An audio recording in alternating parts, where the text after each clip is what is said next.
you, DTFF.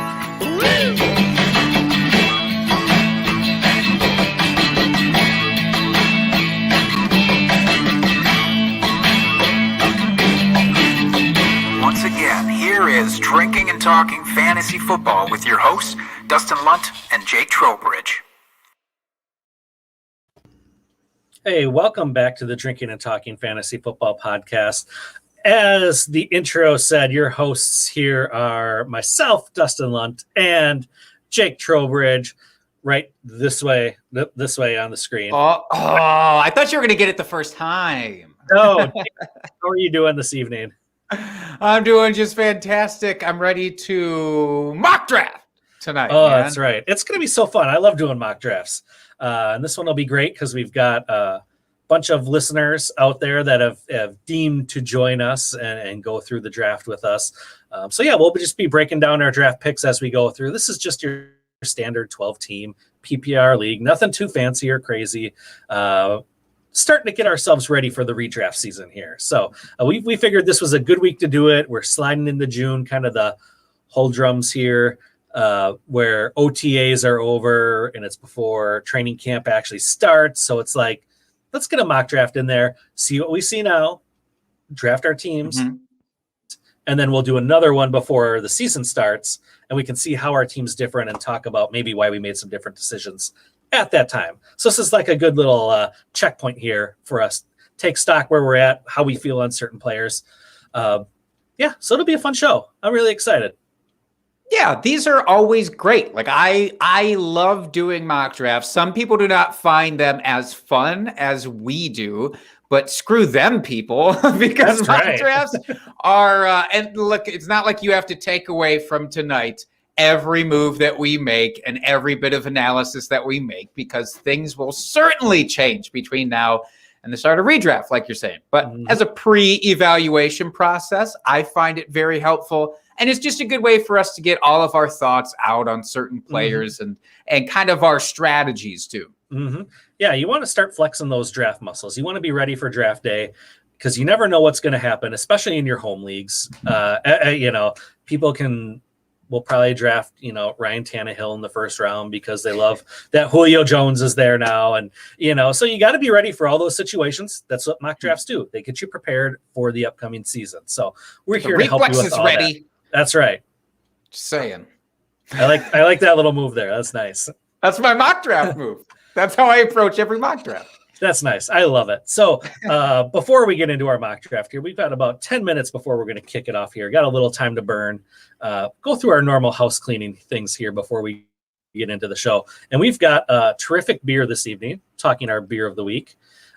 This is from a collaboration from G5 Brewing Company and Sahale Ale Works out of Beloit, Wisconsin.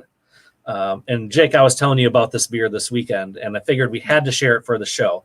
So this is called High G. This is an Ecto Cooler inspired kettle sour coming in at 5% ABV.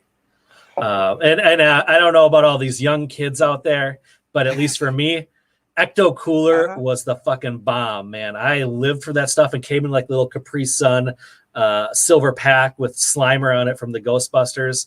Oh God, it was the best. Right. I drank that stuff all day long. It was amazing. So when I saw this beer at the store, green high C, right? Just for our listeners who might not know, it was like green high C, basically. Basically, looked like slime from Ghostbusters. Yeah, exactly. Well, and when you look at the beer, I mean, it looks. Yeah, the color doesn't disappoint here. It is lime green. So I had to share this beer because it's very nostalgic for me, and figured it'd be a good one for the show tonight. Now, I had not drank it prior to now. I was just so excited when I poured it, and it does have that something's wrong with this green color that comes out. I loved that. And this is a sour, and like, as longtime listeners know, I'm a big sour guy. You are slowly encroaching in your way. They're becoming in your wheelhouse now. Yes, and very much so. I didn't know what to expect with this one. It's not as sour as some of them that we've had so far. It's almost more refreshing. What do you think? Yeah, I agree. This is it says on the can, it's an easy to drink summer beer. It's got a lot of orange and tangerine juice in it, over 4 pounds of fruit per barrel, which is a lot. Yeah, it's not super sour. It is very refreshing. I'm not sure where the green color comes from. I'm guessing that's some sort of added food coloring, or maybe from actual fruit itself. I don't know.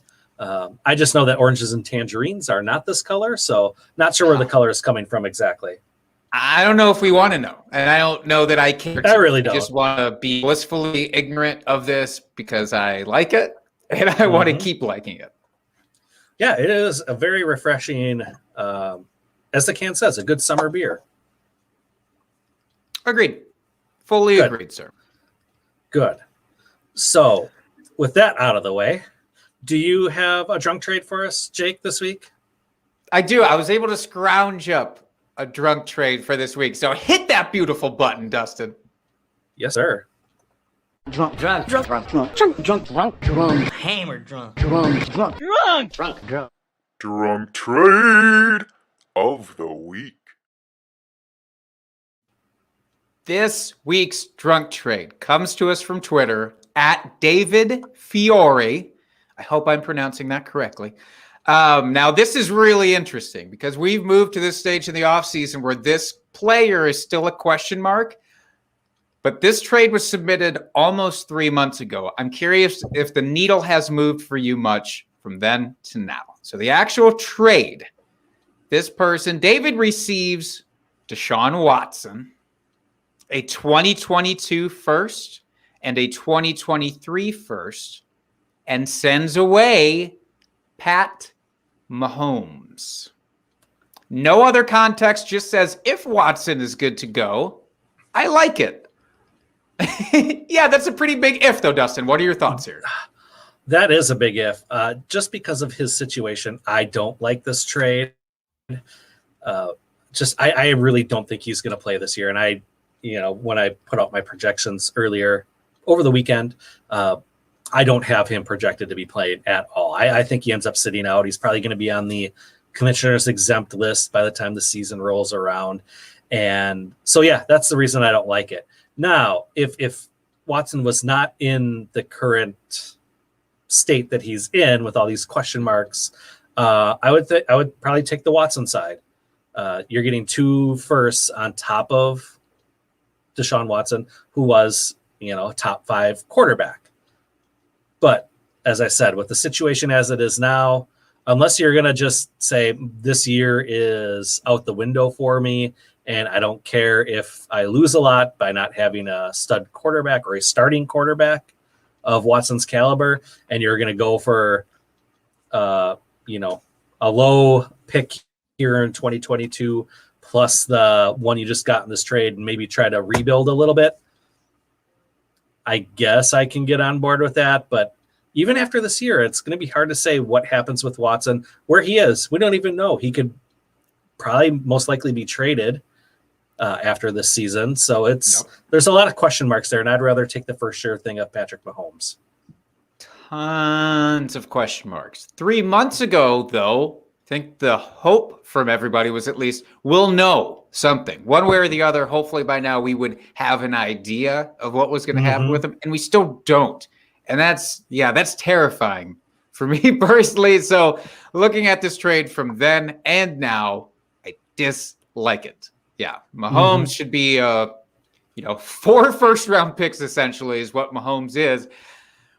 Previously, Watson was worth at least a couple, especially in super flex leagues. And now, I don't know. Now it's just scary stuff. And I am glad that I was not involved in this trade personally. Absolutely. I don't like this at all. And I'm sorry that you traded away Mahomes for 2 first-round picks. Yep. Which they're probably going to be late first-round picks because you gave that other team Patrick Mahomes. Hey, silver lining. Yeah. Not really. Not really. Yeah, that sucks.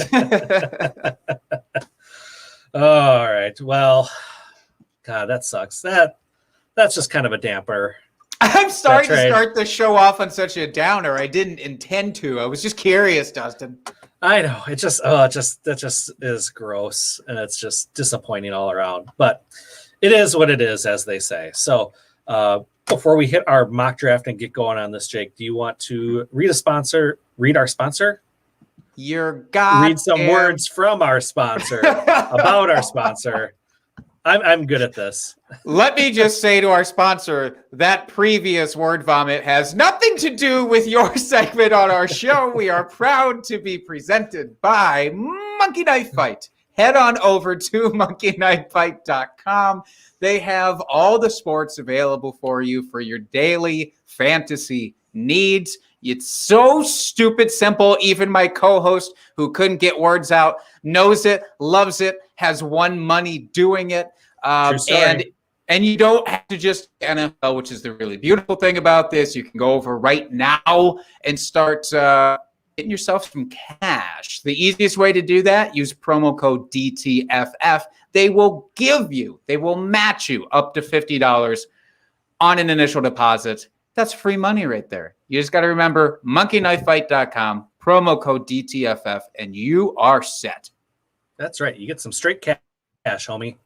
Nothing to that. You got to love it.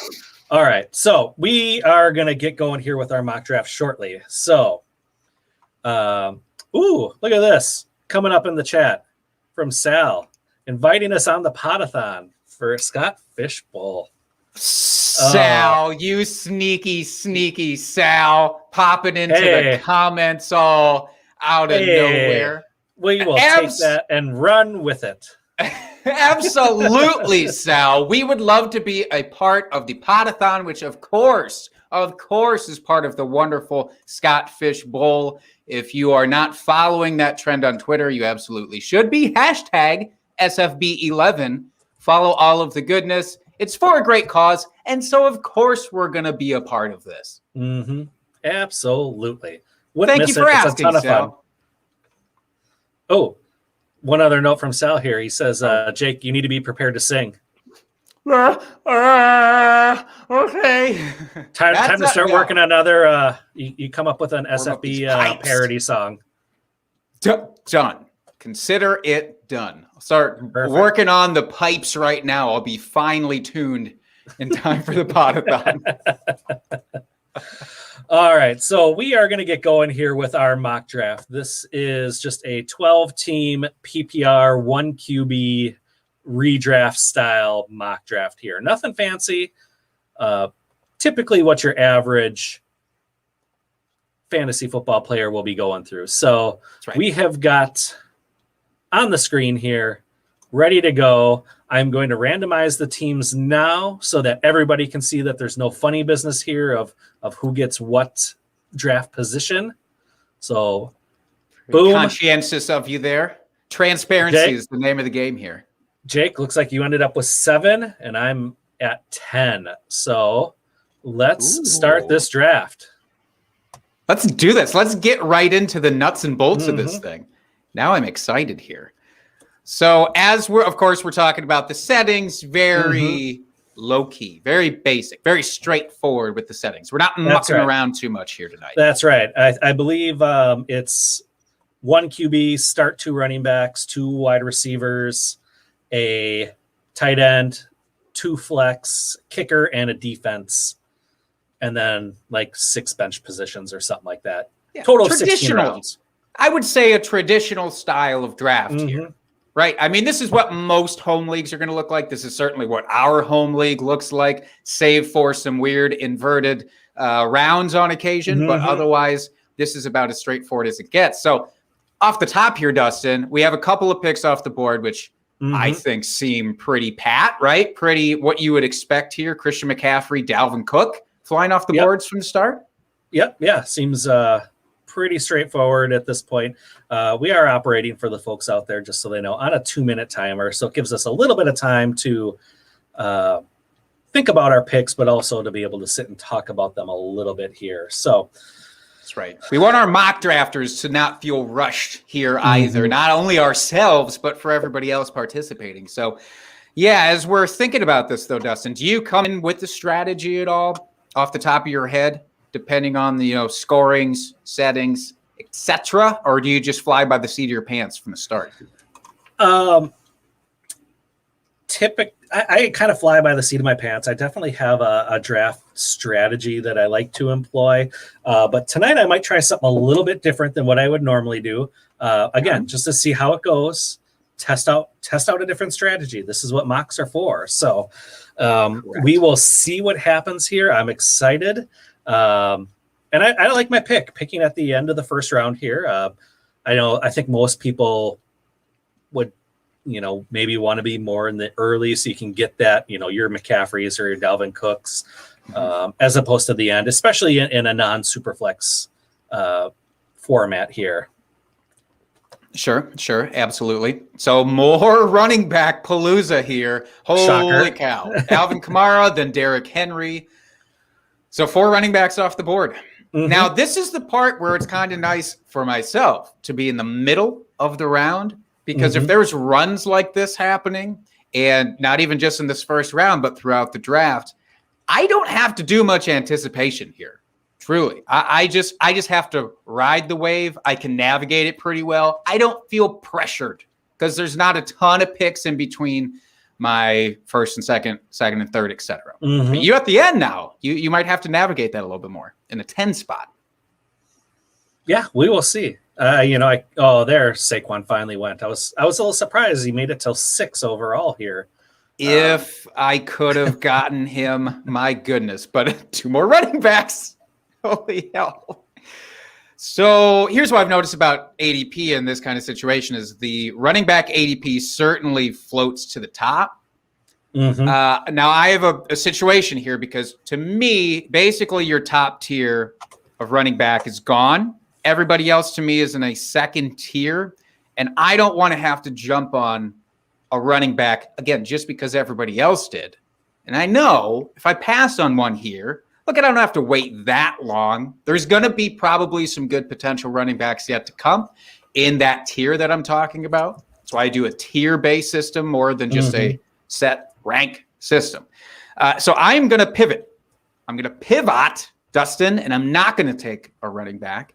And I'm not going to take a quarterback early because it is one quarterback. And there's so much wide receiver depth, I'm not going to mess with wide receivers either. Do you know what that leaves us with, Dustin? Kicker defense? No, fuck you. That leaves us with a tight end. And I've been hitting this strategy a lot lately. I'm going to take Travis Kelce here. I want to set it and forget it tight end. There's only maybe 2 of those that I would actually consider for this year. So I did it. All right. And you must have been reading Flavorize This in the chat.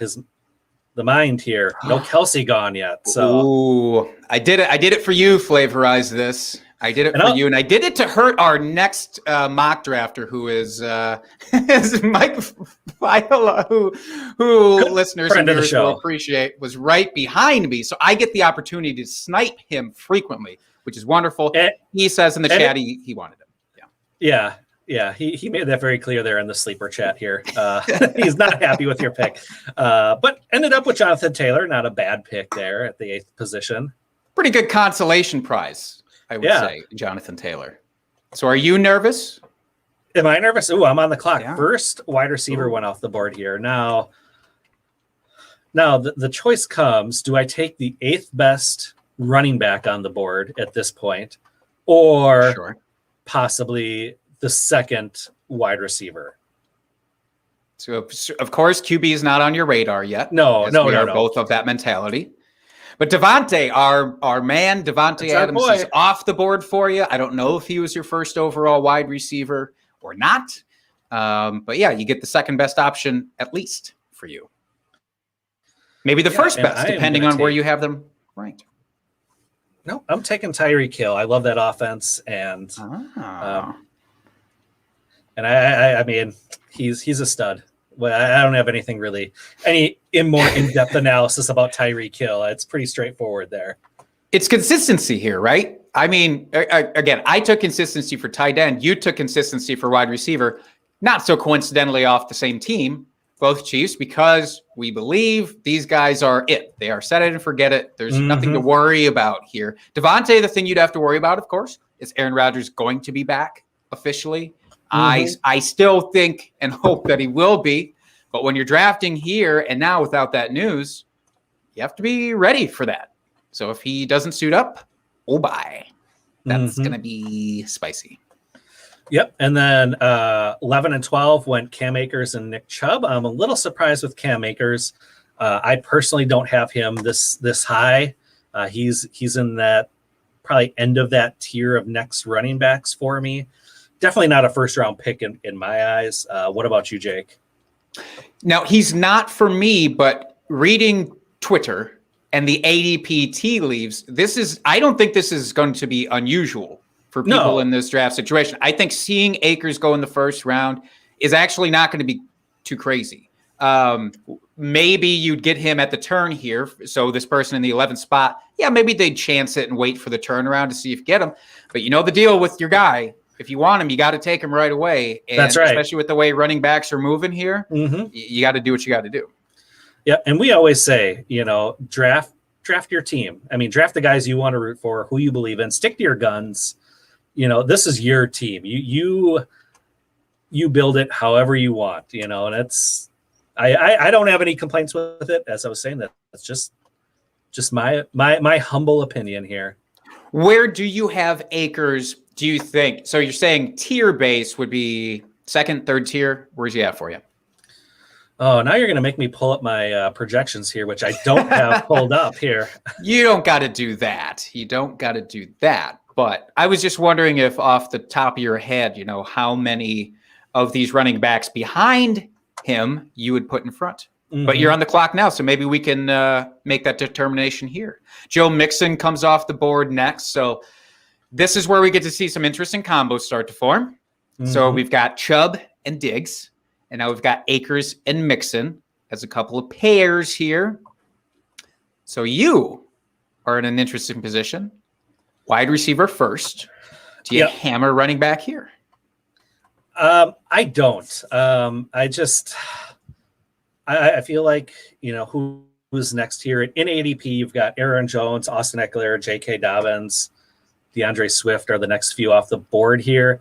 And unless a bunch of players ahead of me or, around the turn here are going to hammer running back again, I'm going to take my chance here. I think I'm going to go tight end here. I'm going to start with the receiving guys and then kind of do a modified zero RB, see how it works out here going into the third, and take my chances, and let's see how this works out. Kevin Tompkins is going to be thrilled with you, by the way. He is king zero RB out there.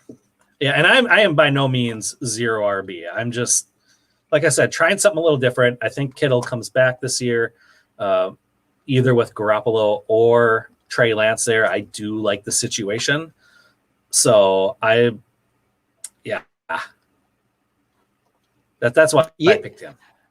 Can I tell you something about Kittle? It's going to make you sad, but I do not consider George Kittle to be in my top tier of tight ends for this year because I am worried about the target amounts that he's going to see there. I don't think anybody on that team gets more than 100 targets this year, and that's my main question with Kittle. He can obviously be efficient enough where it doesn't matter, but he's in that. Like, he is the next tier by himself.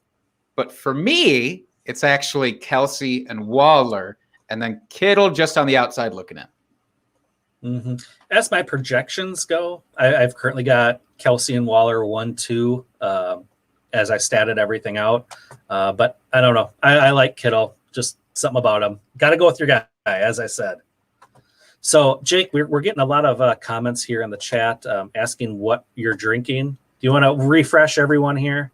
You betcha. I will happily do it because I think, it's distracting, isn't it, to see this bright of a green show up on your screen every now and then. This is an Ecto Cooler inspired sour beer from G5 Brewing. Basically, think of that green high C you used to drink as a child that had the Ghostbusters theme to it. This is it's a Ghostbusters beer. I think we should just shorten it that way, quite frankly.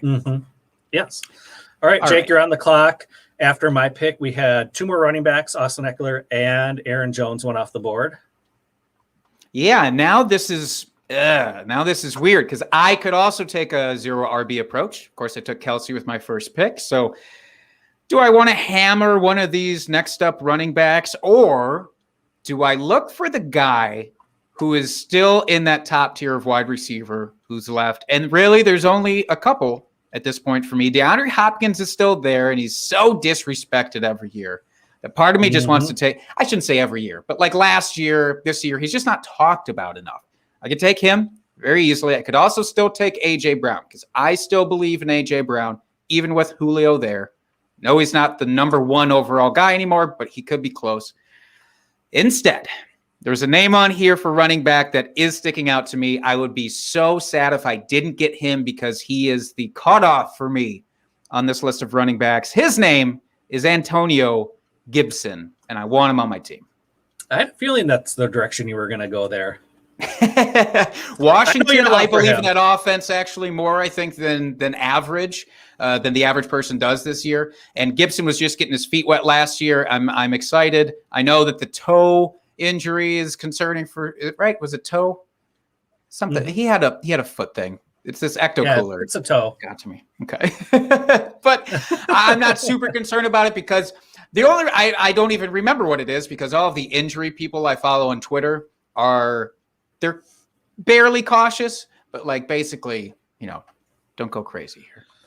Oh, geez, getting a lot of angry comments. I say you're getting a lot of hate and discontent here at your picks, sniping everyone. That just means you're picking right. That's what I say. Right. If people are mad at you, that means you're drafting correctly. Yeah. So getting back to the Cam Akers discussion from earlier, I finally have my projections pulled up. I've currently have him statted out and projected finishing as the running back 22 on the season. Whoa. Holy shit. I think it's going to be a little bit more of a split backfield than people think. Whoo. Then again, that's just my humble thoughts right now as things set. Obviously, as we go through the offseason here and get a little bit closer to the season, as we see things kind of maybe shake out in training camp, things could change, but that's where I have it currently right now. Okay. I mean, hey, you got to do what you believe in, obviously. I, for what it's worth, I have him outside my top 12. There's this beefy next section where all these guys, Akers, Swift, even maybe Dobbins I could get in there. Aaron Jones, unfortunately. Like they all fit into this little chunky tier. It's tough for me to peg one of them as my top guy. I'm just waiting to see who falls, really, is my strategy right now. Yeah, so we've had a handful more picks here. A lot of running backs. This draft strategy of mine might backfire a little bit here. But DeAndre Swift, Clyde Edwards-Helaire, Najee Harris, DeAndre Hopkins, and Calvin Ridley went off the board at 211. A.J. Brown at 212. And we're into the third round here. Darren Waller going off the board. He finally went. The Waller finally went. There was a strange and sadistic part of me that almost wanted to double up on tight ends to just take them away from everybody else. Nobody else gets to play with tight ends, but that's just really not optimal draft strategy. No, not what considered the standard PPR league here. That's not something you want to do. It's not start 2 tight ends. It's not even tight end flex, so that goes out there. But anything else? Let's look at some of these pairs that have come up again in the meantime. Some of these are really, really nice pairings. Like Saquon Barkley and DeAndre Swift is very interesting to me. From a PPR standpoint, especially, I'm not as big of a believer in Swift as a lot of people are, but I think that pairing is pretty great. Yeah, that could turn out really nice. Same with Elliott and CEH. I think that could be a really great combo as well. Yeah, but Derrick Henry and Najee Harris, block. Who would even bother? No, I'm kidding, of course. I'm kidding. Although I do have my concerns about Najee, but as long as you are putting him behind that stud like Derrick Henry, then that's an easy way to counterbalance those concerns. You still can get that upside, and there's less risk when you have that Henry to fall back on. Yeah, absolutely. I agree. It's I agree. What can I say? I think you were so distraught that you had to agree with me there, that you wanted to talk your way out of it and then you couldn't. And I take that as the ultimate sign of respect. So I appreciate that. It's like when the people yell at me in the chat. It's the same vibe that I get when you say that. Okay, now here's the name that I do want to call out. Well, I mean, there's a lot of action that's happened, but Miles Sanders, Yeah. Justin Jefferson, DK Metcalf. But then this guy, Dustin, Michael Thomas, comes off the board at 305. Mm-hmm. Is that later than you would expect? On par with what you'd expect? Is that early from where you'd take him? I think that that's probably on par with where he's been going right now. But I think that's going to end up being a tremendous value come the season. So that starting lineup of Elliott, CEH, and Michael Thomas, that could be just gold for you. I really like that start for him so far. It's not bad, right? Now, Michael Thomas, as a refresher, this is a good lesson on recency bias. I'm on the clock here. So Keenan Allen went off the board. I got sniped. The sniper became the snipee, and I don't like it.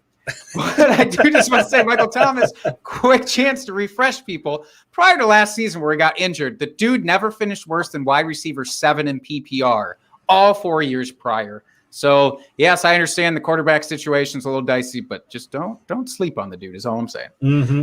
So, look, I've taken tight end. I've taken running back. I feel good about who I have. I could invest in my next wide receiver at this point, or my first wide receiver, I should say. Mm-hmm. But there's no names that stand out as in their own tier for me. Okay. So I've got guys like Julio, which I still think is going to be great. I don't know why he's this high up in ADP, but he's going to be great. Mike Evans, Allen Robinson, that's a big one. Chris Godwin, Amari Cooper, who I love a lot this year. There's some really great guys in this mix, but are there any of them that make me stop and go like, I have to get this guy on my team right now? Not really. There is one running back who I'm pretty in on this year. And spoiler alert, he's going to be a drinking buddy of mine, so I kind of just want to put him on my roster now. Don't you take my guy. Going to risk him not coming back around. It's Chris Carson for me knew it. all day long. Knew it. Yeah. Now I don't know how many. I don't know how many running backs that is deep, but it feels like he could come back around, but I don't want to chance it. Oh, he wouldn't have. That was going to be my absolute pick. 100%. Yes. I'm right there with you. Since you're taking him as your drinking buddy for this year, I can't take him, but I am so on board with Chris Carson as well this year. Hey, now this is early. We haven't even officially declared these, so I feel like I don't get to just stake a claim now just because I drafted him. I mean, a gentleman would concede here, but we could both have him as a drinking buddy, to be fair. I guess. So after Chris Carson, first quarterback went off the Mahomes,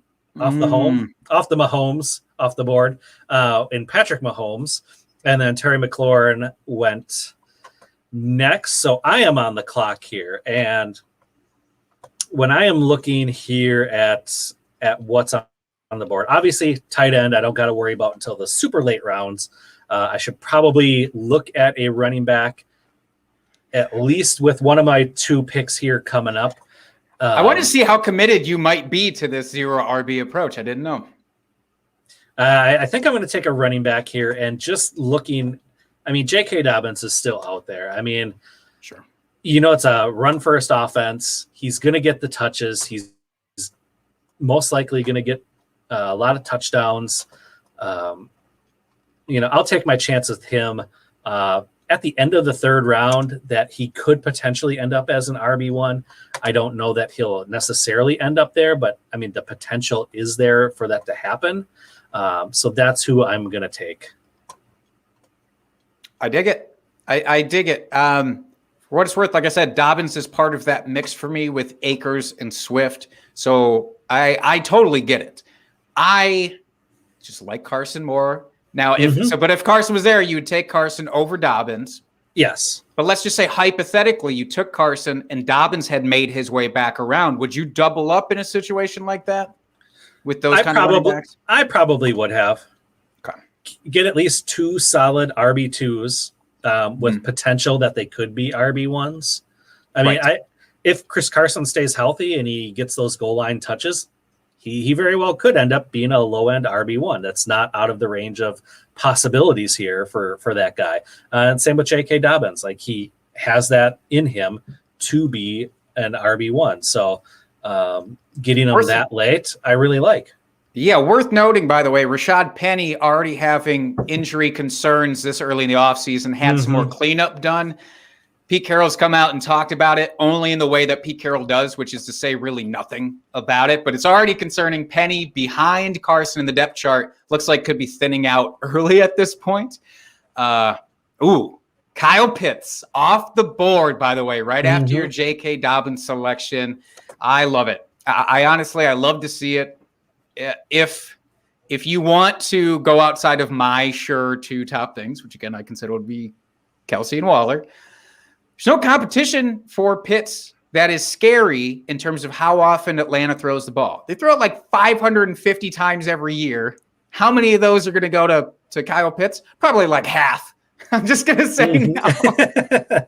Yeah, he's going to get such a major uptick now that Julio is gone. And I don't think I've adjusted my projections quite enough to reflect that. I did my projections on the fly, but I really think he is going to just eat this year. It's crazy. Absolutely. So after him, Josh Allen goes, then David Montgomery at the turn, Allen Robinson right after that. And now, Dustin, you are back on the clock. So you've got one of each. You've got one of all of the big positions, except for quarterback, of course. And I don't know if that's even on your radar right now. 2 QBs down. What's your thought process here? Oh, I don't know about these running backs. I'm running short on time here. I would love to take another running back here because I love the wide receivers. Although I feel like with the teams that are coming up here that have 2 running backs already, there's probably going to be a run on that. So maybe I do go wide receiver at this point. We got Evans, Godwin, Cooper. Who do I want out of that group? Indeed. You know what? I think I'm going to take Cooper. I'm taking him. Amari freaking Cooper. I love it. I love it. This is a good time for me to brag about a trade that I made in a recent Dynasty League because in our rookie draft, I had the 104 and somebody traded me the 107 plus Amari Cooper for my 104. And I was more than happy to oblige, Dustin. I did not send that offer. I simply accepted it. It was working through me, and I let it happen, and it felt good. Felt nice. Very good. So, question in the chat here from Tio's girlfriend 6, asking me which wide receiver would I have as a drinking buddy. Haven't really thought about it too much, but I would say it's probably going to be Deebo Samuel at this point. I am really high on him. He was injured last season. And I know everyone's on the Ayuk train, and he looked amazing last year. Like, don't get me wrong. Really liked what I saw out of him, but we have to remember he was really the only show in town there with Kittle and Deebo being injured for good chunks of the season. So I think Deebo is going to rebound this year and have a really nice season. And where people are taking him right now in drafts, it's going to be a steal. That's fair. So, Jake, you're on the board here. You got about a minute left. Yeah, I'm really weighing some options here. Now, I'm debating going 0 wide receiver here, basically. And all that means, by the way, I'm just pushing this back. It's not true. Like, I'm not going to draft anybody until round 13. But I just mean I'm pushing that position back right now because I'm looking at 2 running backs that I would really like to have here and then another teardrop. And do I want to wait for that and see if it comes back around? They might. A lot of folks have running backs here, but I don't really want to do it. Instead, I have a little bit of security at running back, and now I just want to punch it again with somebody who's a little bit more of a stab in the dark. But it's Javonte Williams for me, running back for the Denver Broncos. Broncos, rookie running back. The report's coming out. Maybe I'm victim to coach speak here, but it seems like he's going to be the starter basically from the get-go. Melvin Gordon, more of the secondary option there. So, look, I want to do it. I could have went Travis Etienne, but that involves trusting Urban Meyer's coaching a little bit more than I'm confident in right now, so I went the other way. Yeah, I like that pick. especially if he does end up starting the season. Again, that could be a real value pick, considering he could get the bulk of the workload there in that offense in the backfield. So I like that. Right? I thank you. Thank you for complimenting my draft strategy here. Now, what's intimidating, though, is I look down this list. So I've got Kelsey, Gibson, Carson, Williams. Yep, one position locked up, two position locked up by way of having three of them. And now I'm going to have to assess some things, obviously. But I'm still confident in the number of top flight wide receivers that should hopefully make their way around this turn. And I can make at least one of those. And the depth at the position is so much this year that I'm not worried like I would be in previous years. Previous years, I think I'd be getting a little on edge at this point. How do you feel about your roster so far, Dustin? Too soon to tell. No, I've got two potential wide receiver ones in two very high-flying offenses, which I love. And then George Kittle, assuming health, obviously, he's going to be, top 4 tight end for sure. I mean, without a doubt.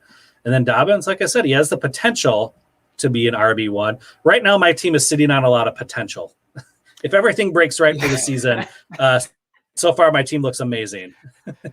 I think your first two picks have more than just potential, but you're right. After that, yes.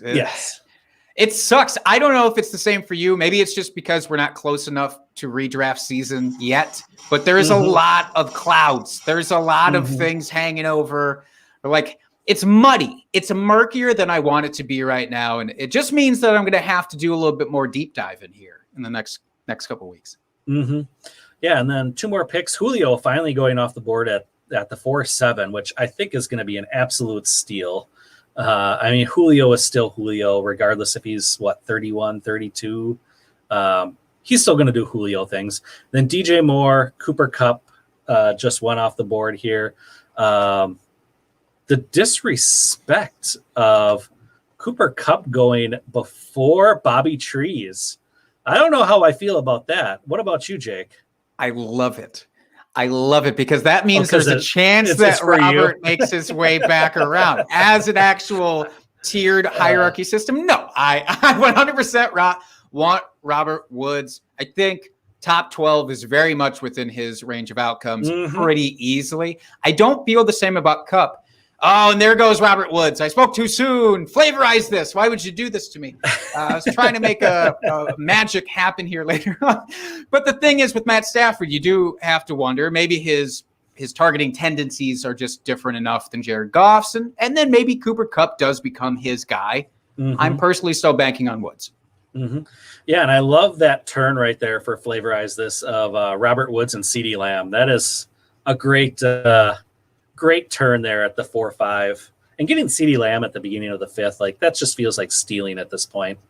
That's huge. That's huge. What would you say is the gap between Cooper and Lamb for this year? As the person who drafted Cooper, do you think it's going to be significant still? Or is this a sort of 1A, 1B wide receiver situation?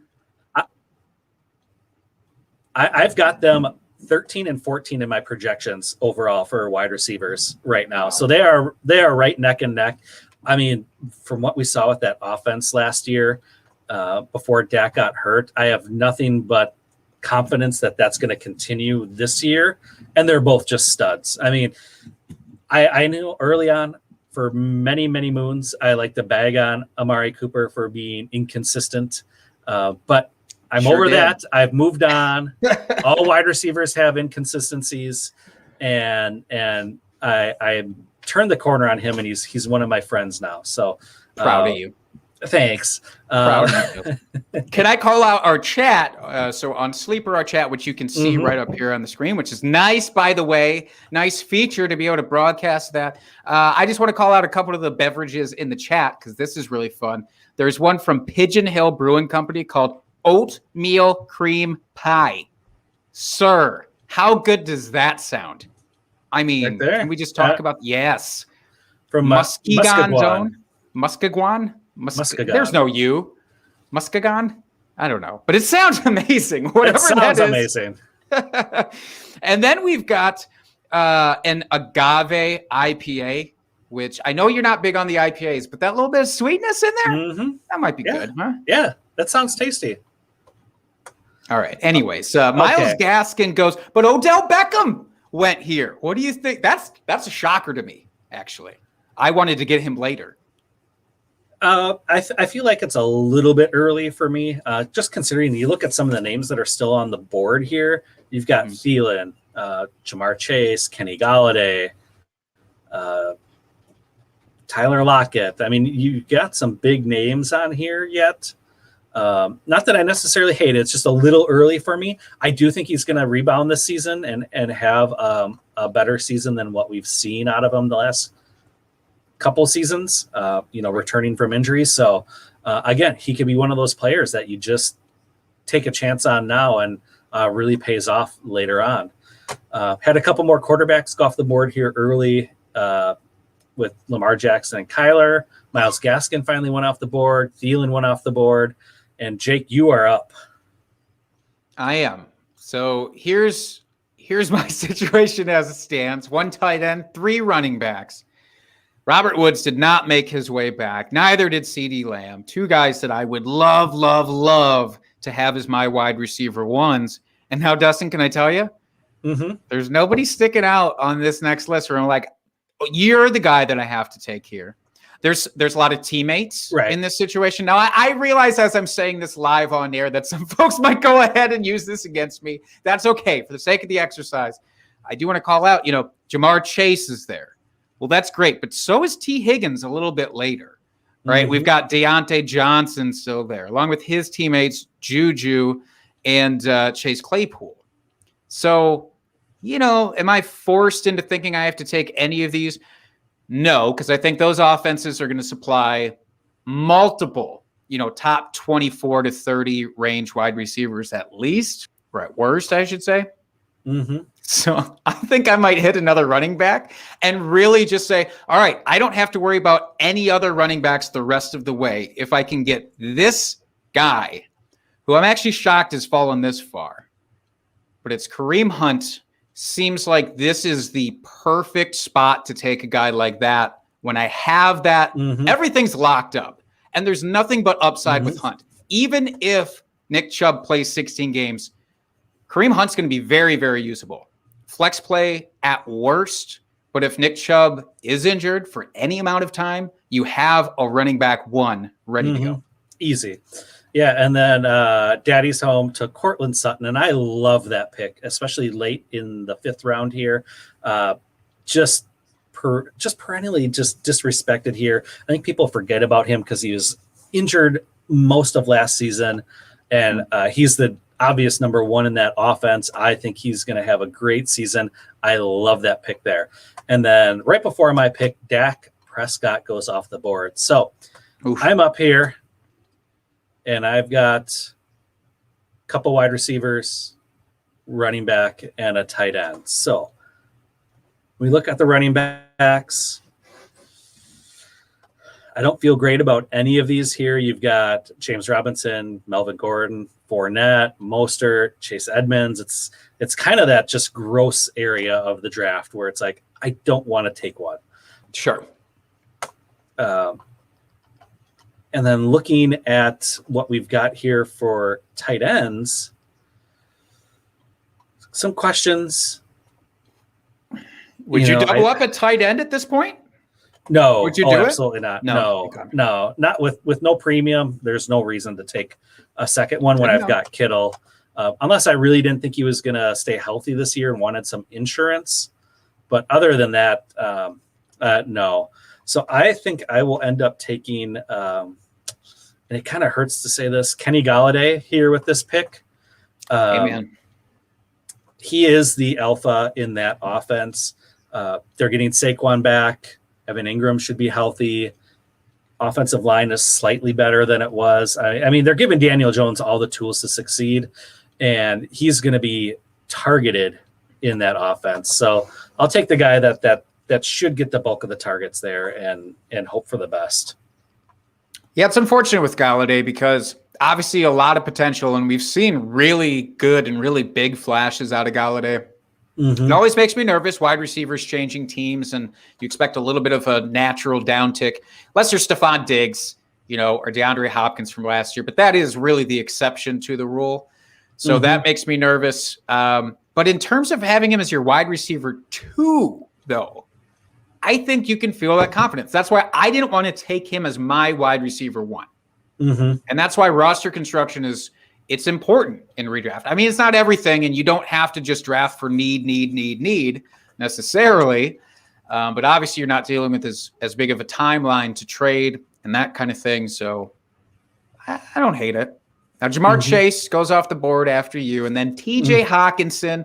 A lot of folks do consider Hawkinson to be in that upper echelon of tight ends for this year. That's sort of top tier. So I appreciate and understand if somebody wants to take him there. And then especially in the 5th round. Yeah. Yeah. Back of the 5th. I mean, that's pretty late. Now at this point, this is where personally I would stay as far away from tight end as possible until the very end. That's just my strategy. But then T. Higgins, so Chase and Higgins both off the board, unfortunately now. Tyler Lockett goes off the board after that. Talk about an upside play. That team's wide receiver 3 is Tyler Lockett. That's ideal. To have him as your wide receiver 3 is ideal. And now you're on the board. And I am on the board, and I think I'm still going to keep hammering wide receiver here. Like I said, this is kind of a running back dead zone, and I hate to get on the clicky train of hearing that because I've heard it all over Twitter lately, but I do believe it's true. Like I said, it's very gross right now. And then, just going through my projections and taking a look what's here. Got to go with what my projections say, and I'm running out of time. I am going to take Deontay Johnson. You son of a bitch. You absolute son of a bitch. All right. Well, again, the sniper has become the snipey, and it doesn't feel great, I'll say. But the good news is there's still a Pittsburgh teammate there who I would be interested in having. So we got 2 picks from yours to get to mine, and we'll see if maybe I can make that work. Otherwise, I'll have to go an alternate route here. But I hope you get sniped. I'm actually pleasantly surprised about how this mock is going so far in terms of really significant runs. I don't feel like we've had those, aside from that first couple of rounds where running backs were hit really heavily. Which is pretty typical for a 1 QB league. Like, running backs tend to go off the board right away. That's not surprising. But I've, to this point, not felt super stressed out about any runs, happening, feeling like I am forced onto that train if I don't want to be. Now, yes, that's the benefit, again, of being in the middle of the draft, is it's easier to navigate. But you, again, at the 10 spot, have you felt that pressure at all? I did a little bit there with the Dobbins pick at the end of the 3rd there, just because I just wanted to make sure I got a running back. And I thought he was the best option there. So after my pick, James Robinson finally goes off the board, and then Brandon Ayuk, and it's back to you, Jake. Now, hypothetically, I could go with that wide receiver teammate that I was talking about here, or I could make things more interesting. Now, I'm not going to take another running back here. Even for the sake of exercise, that's just not. I'll say Big Earn in the chat says you should take another running back. That's silliness. I want to respect the mock draft here. Obviously, this is a strategy to load up on running backs that early. I don't think it makes a lot of sense here. Although if I were going to, there is one guy on the board yet that I'm surprised hasn't come off. And when he finally comes up, I will talk about him. But for right now, I'm going to switch it up. I never do this. I never go quarterback this early, Dustin. Never. I am round 10 and beyond for quarterbacks. You know this from our home leagues. But this guy's sitting here, and I want it. I need it. His hair's grown back. Justin Herbert, welcome to the squad. Yeah. I thought it was going to be Russell Talent Whistling. No. No. You know my aversion to doing that anyways. I know. No, I am nervous about I still don't know what Seattle plans to do this year. I don't know that they are going to be a pass-heavy team. I don't think they are. And that's why Chris Carson, that's why I took him. I'm expecting him to be more of a focal point in this offense. And Russ is going to have huge games. It's just What's he going to be allowed? What's he going to be allowed to do? I don't know. So now we've got some teams here that also don't have quarterbacks coming up. And I wonder if anybody's going to be feeling that itch now to take the Russell, to take. I mean, Aaron Rodgers is a very dicey proposition at this point. Very much. He's there, but he's there. We'll see if anybody decides to go that route. Melvin Gordon comes off the board after Justin Herbert. DJ Chark after that. DJ Chark's pretty interesting. Dustin, are you buying into the wide receivers in Jacksonville for this year? Yeah, and I almost took Chark over Deontay Johnson, I'll be honest. I've got them right next to each other in my projections. And I really like Chark. I've been a believer in him since before his second-year breakout. I was calling on that and banging that drum, and I've been a big fan of his since then. The new coaching staff worries me a little bit, but he's proven even with garbage quarterbacks that he can produce. So I do really like him, and I think he's still going to be a very good player for this next season. Right on. And now, there's the teammate that I was considering from Pittsburgh taking Chase Claypool. I mean, in terms of upside, it's him and Tyler Lockett in this round make all the sense in the world to me. Again, that team that took Claypool had two other wide receivers to work with there, so that's all gravy at that point. Yep. And then we've got James Conner went off the board, Mark Andrews at the end of the 6th, which I think is really great value. And then the one player I was looking at here for the next round, Mike Davis, went off at the 6-12. Bingo bongo. That's the running back I was surprised hadn't gone off the board. I was kind of hoping that he was going to stick around and make it to my pick here in the 7th, which I would have been thrilled about being able to get him. So now that I've got some time here to think about, after getting sniped there, if you can call it getting sniped half a round early. I don't know if it qualifies, but we can. It's a theme here. Let's just say that it's a sniping. But yeah, Mike Davis. I mean, in that offense, in the Atlanta offense, again with Julio gone, I'm not expecting such a dramatic step back. They were without Julio for a significant part of last year. They now have Kyle Pitts stepping into there. Not saying he's going to blow up from week 1, but obviously that helps a little bit. So Mike Davis, like that offense and that offensive coordinator, Arthur Smith, who was with Tennessee during the great Derrick Henry years, not to equate Mike Davis and Derrick Henry, but I kind of just did.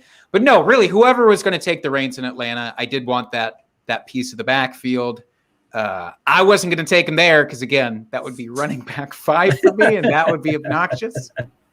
Makes me wish I had not taken Kareem Hunt, though, there, because I think coming back around one more time to get Mike Davis, I'd be very comfortable with that. Yeah, absolutely. And then 7th round, Russell Wilson starts the 7th. Then Juju, the 3rd Pittsburgh wide receiver, off the board, and Laviska Shenault.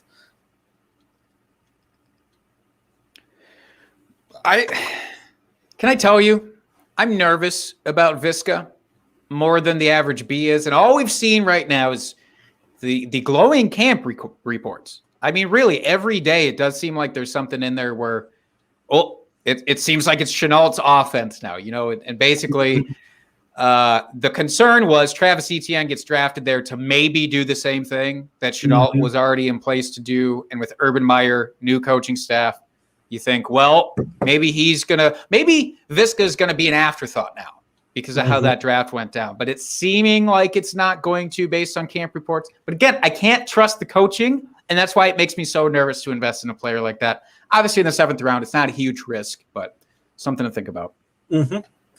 Yep, absolutely. So Devonta Smith goes off the board next. What do you feel about Devonta there? Is he going to be the main guy? I know they picked up Rager last year, who was kind of injured. The offense kind of sputtered with Carson Wentz there. The offensive line was really beat up. Are you expecting him to perform this year, Jake? Yeah, the thing with him, and we always talk ad nauseum, we are not rookie evaluators here. That's not what we do.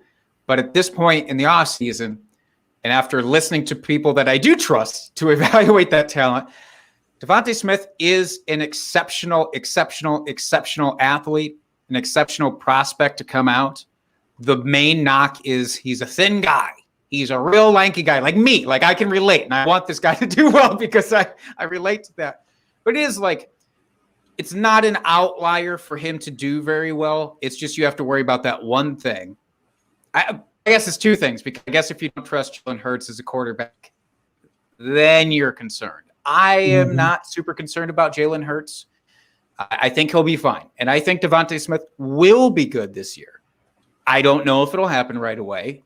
And I don't know if it'll be this earth-shattering season that some people would want. But yeah, I think he'll be great. Will he be as good as Jerry Jeudy, who was drafted next? I don't know. I like Jeudy a lot this year. But you're big on Sutton, obviously. So Mike took Sutton in round 5, and now Jeudy goes in round 7.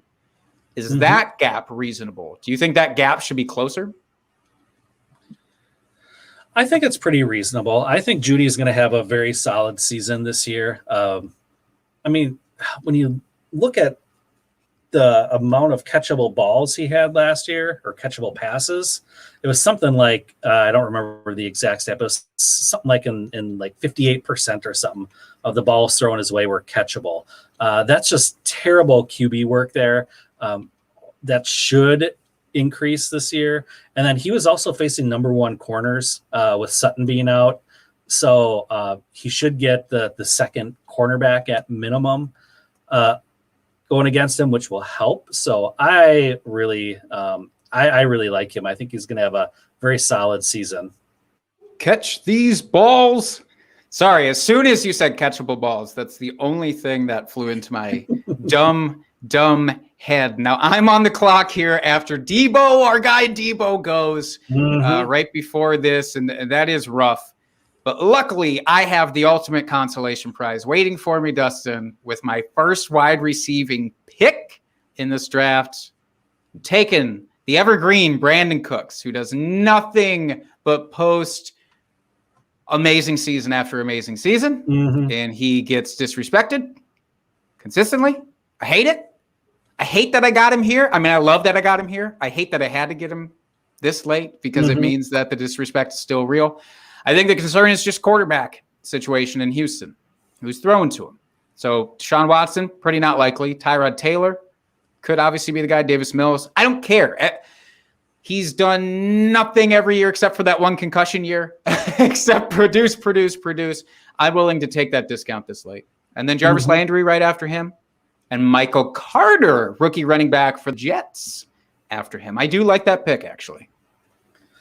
Yeah, and I feel like I should go running back here since I only have one, but I still don't like any of these running backs really in this area. I mean, Leonard Fournette, I think, has some upside, but I don't know how much I trust that he will be the guy in that offense. Mostert, again, I don't know with that shared backfield.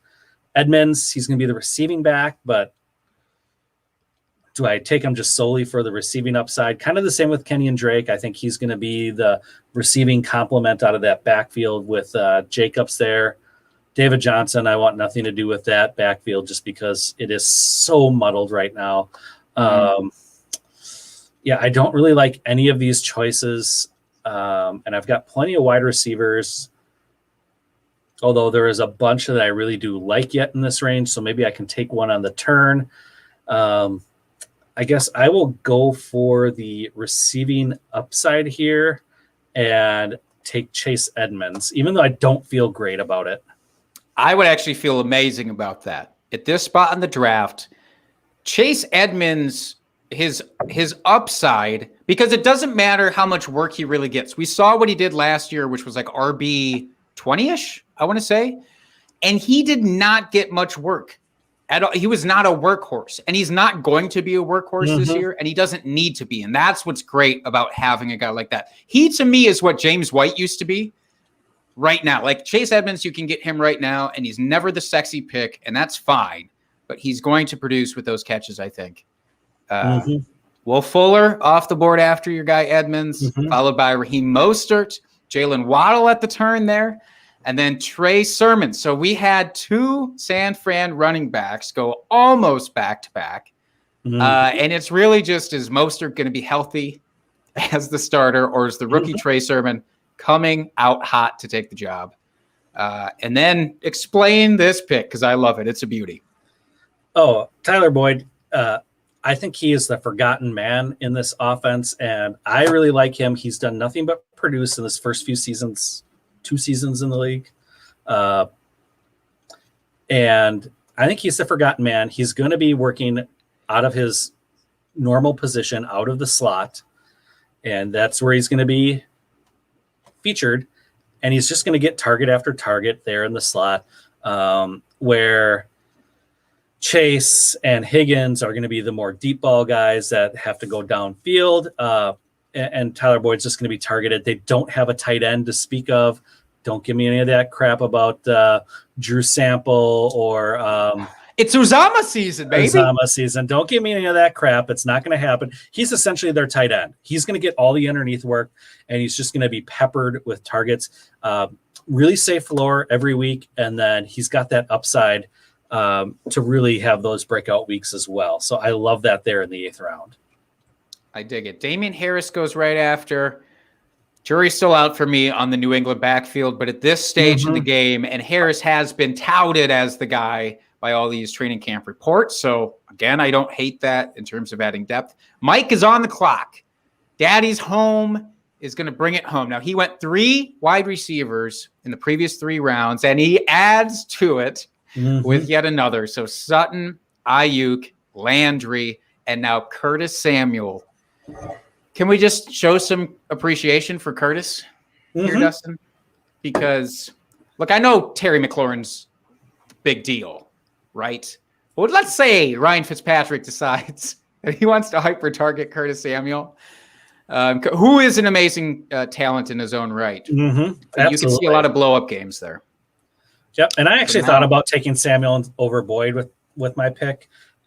Just I like Boyd a little bit better. So yeah, I like that pick there for Mike. I do too. Now, to me, Boyd versus Samuel seems a little bit more floor versus ceiling argument, and it just depends where you are with your roster at this point in the draft and what you feel comfortable with. If you're swinging for the fences, I do think Samuel would be that guy. If you need that assuredness, and after taking Kenny Golladay, you might feel that way of wanting Tyler Boyd here. So totally get that. Now I have Cooks as my only receiver, and I'm back on the clock. At this point, it would be foolish to ignore some of the quality at wide receiver that is still here. And I do want to emphasize this is as deep as I remember a wide receiving group being in a draft since I started playing fantasy football. So that's why I feel comfortable doing what I'm doing right now, which is getting back on the Robbie Anderson train, Dustin. I'm here. I hopped back on the caboose, and now I'm riding this thing wherever it takes me. I'm committed. But in Carolina, just talked about Curtis Samuel, who is now gone. So yes, they've definitely added some pieces there in the draft, but Robbie Anderson, DJ Moore should be the guys, and Sam Darnold is Robbie Anderson's quarterback again. I like that connection. I like what they have with Matt Rule. I like everything lining up there. It's risky, though. I have Cooks and Anderson as my 2 wide receivers right now. That is risky. It is, but that's okay. Lots of upside, though, with those 2 players. So if they I live dangerously. That's right. And then playoff Lenny finally went off the board here in the middle of the 8th round. Again, we kind of talked about that earlier. Not really sure how that's going to pan out. Although in the 8th round here, I don't think that's a bad pick, just for the potential upside you have. If he does get featured and does get the rock, could turn into a solid running back for you that you get relatively cheaply. Agreed. When Jalen Hurts goes off the board, what are your thoughts on Jalen Hurts, Jake? He's so exciting for the upside this year, and he's so terrifying for the downside this year that in a situation like this, in a 1 QB league, it's where I don't really feel comfortable with him as my quarterback. But it is round 9. I mean, at this point, you're not going to be out too much if he doesn't hit. Right. But I think his upside is easily top 8. His rushing ability, the weapons that he has there, whether he can utilize them or not, which he did in a short spurt that he got to start last year at the Eagles, even with that decimated group he was working with, he did great. He did, but yeah, it's still very much a high risk, high reward type of draft pick for me. If this was super flex, I would be doing everything I could to get him as my quarterback 2, I think. Or taking him as my first guy and then playing a safer option underneath of him. Pairing him with Tom Brady or something would be fantastic in Superflex. But here we are, 1 QB. Yeah, I was going to say like Kirk Cousins, maybe that kind of range of QB as your number 2. Ew, I said I wanted to pair him with a safer option, not a gross option, Dustin. Gross and safe can be the same thing. I know, and everybody shits on Kirk, and he really doesn't deserve it. It's just fun. It's just so fun. Well, especially as Packer fans, we love to shit on the Vikings. So, it's one of our favorite pastimes. It is. It fills up the hot days here. And now, so Fournette and Jones, again, 1 pick betwixt them. So that Tampa Bay backfield is one that I am personally choosing to stay away from for now, unless I'd have to go even later than this, personally. That's just my preference. I don't trust either of those guys, which is a bummer because neither are bad players, and both are going to have very usable weeks. It's just I don't want to do it. But Zach Moss going right after. So here's a little bit of a potential running back run for whatever is left here, and that's the definition of whatever is left here. David Johnson. Absolutely. Oh my goodness. I know you said you didn't want anything to do with Houston's backfield, which I get. But if you had to select someone, I suppose that's going to be him, but I still don't like it. Yeah, there's a couple of guys that are still left on the board for running backs that I personally would want to be chasing here. But again, this might be a roster construction move. Like Zach Moss, taking him in the 9th, he's probably never going to have a running back 1 week, but you'll probably get solid, consistent, flex-ish production every week. So a plug-and-play guy, that's fine. Yep. But once we get to these 2 names that haven't come off the board, I'm very excited to dive into them. But what else has happened? Yeah, so after David Johnson, Dallas Goedert went off the board at the end of the 8th. Then Matthew Stafford, Devontae Parker, Noah Fant went at the 9-3, which I think is going to be tremendous value come season here. Like, that seems criminal that he's going that late. And then Tom Brady going off the board here early in the 9th. I respect that. As much as I also like to hate Tom Brady, at the 9th round for that offense, knowing what he did last year, I'm tired of betting against him with the age cliff thing. It just hasn't worked out for me to this point. So why continue to do that? Saying that, this is the year that he's going to drop off, because I'm finally on board with Tom Brady. So this is where the wall hits. Sorry to whoever just drafted Tom. That's good thing this is just a mock draft. And then I do want to call out, we had our first quarterback pairing happen of the draft to this point. Russell Wilson and Matt Stafford paired up now. Now, yes, this is a 1 quarterback league, but obviously it's nice to have options and you need bye week fill-ins. So what do you think about the Wilson and Stafford duo there? I like it. I think Stafford was probably someone I was going to target here in the 10th or 11th round.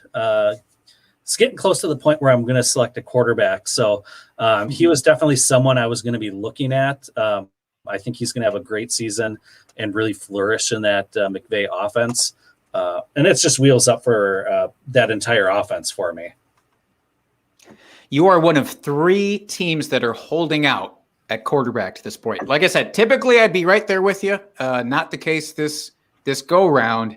So one of those just used his last pick on Antonio Brown. Mm-hmm. What do you think about this pick?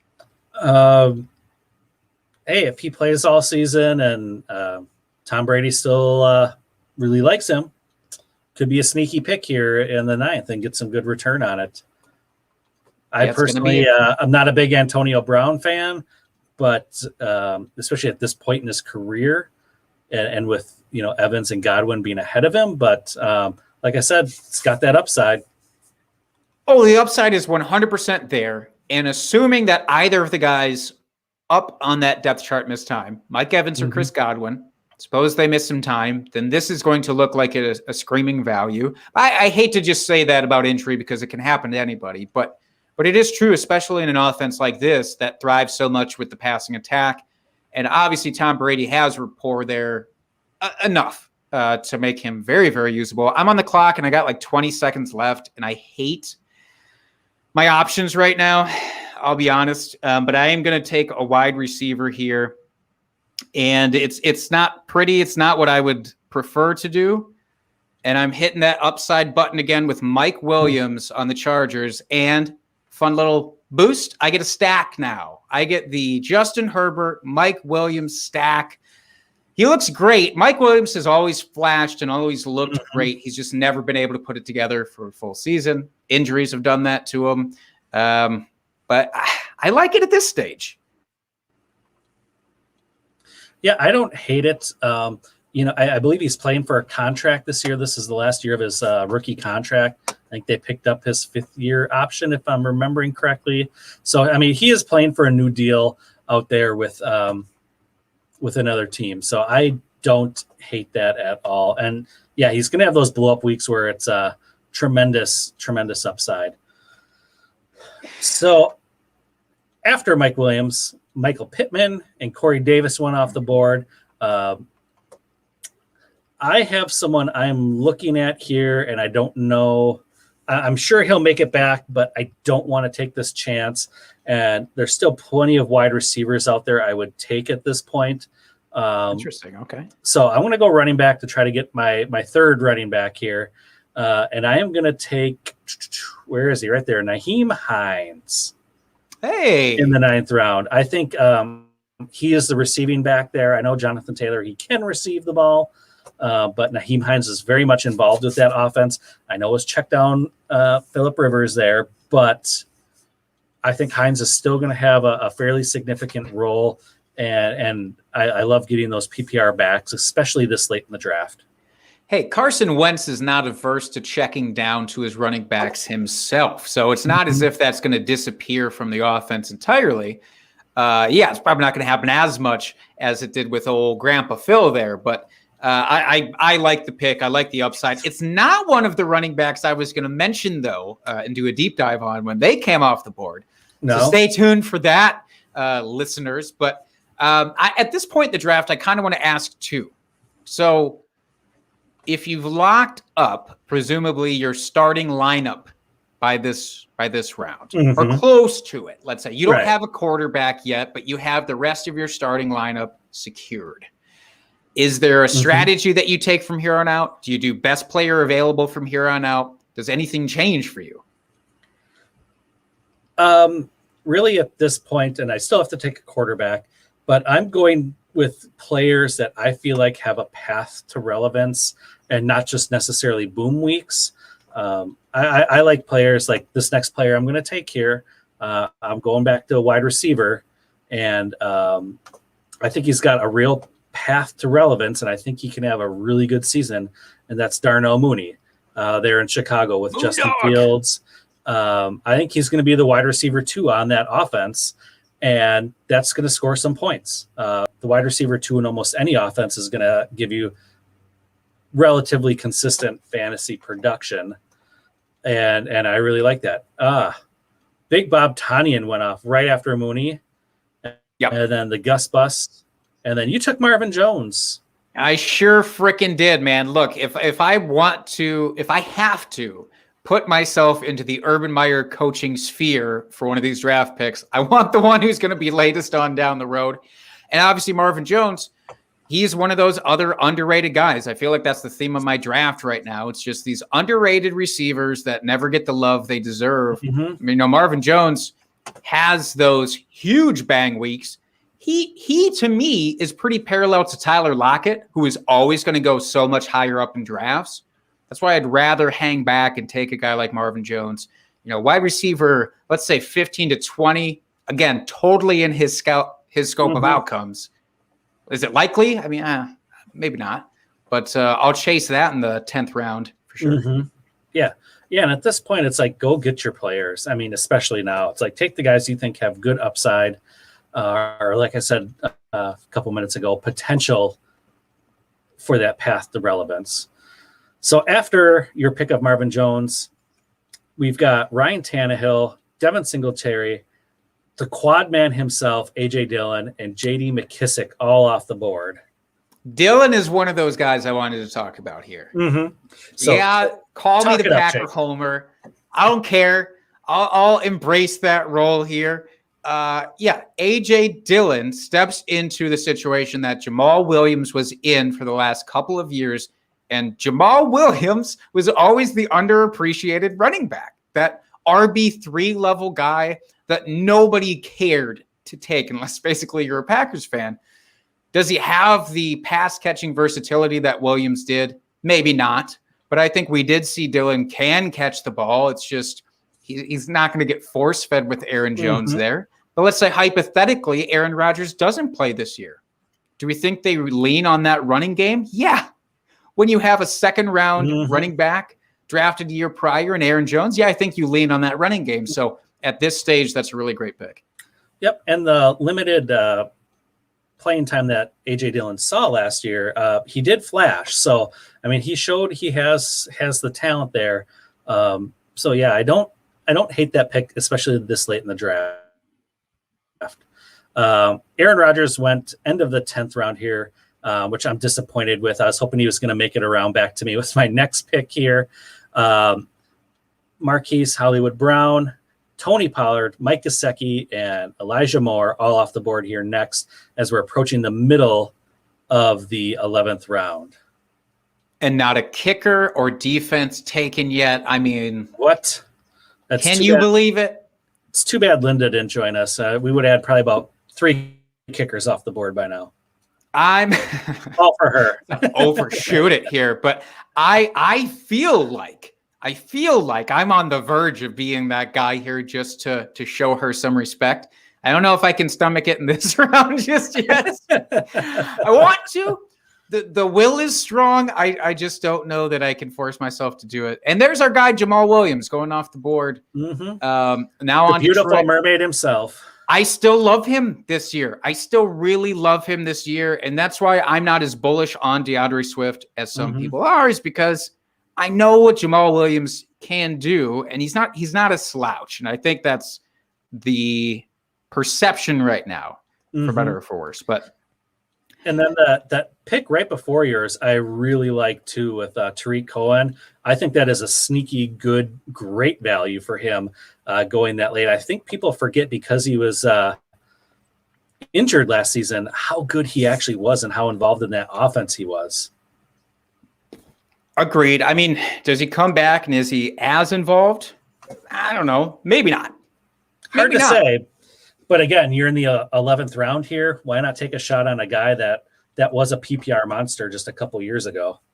Agreed. There's very little risk at this stage in the game, of course. I mean, we passed get your guy territory probably a round and a half ago, I would say, where this is just fully ADP goes out the window. There's no such thing as ADP at this point. You are taking the guys that you don't want to miss on and don't want to risk it. Now, that's why. So I took Jalen Reagor here, and I know this is probably not a popular or even semi-sexy pick, but Reagor has just as good of a chance of being heavily involved in that offense as Devonta Smith does, in my perspective. He is also a high-round pick from just a year ago in that terrible offense. He's now got a year under his belt. I'm not expecting the world, but I think you can hope for enough production to make him reasonable here. And then Hunter Henry, Mike taking Hunter Henry after me.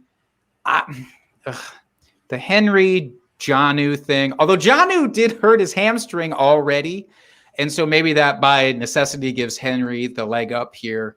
I think it's really just, if you're choosing between Hunter Henry or Jonnu, and tell me if I'm crazy here, Dustin, but you're kind of choosing between touchdown upside versus versatility, right?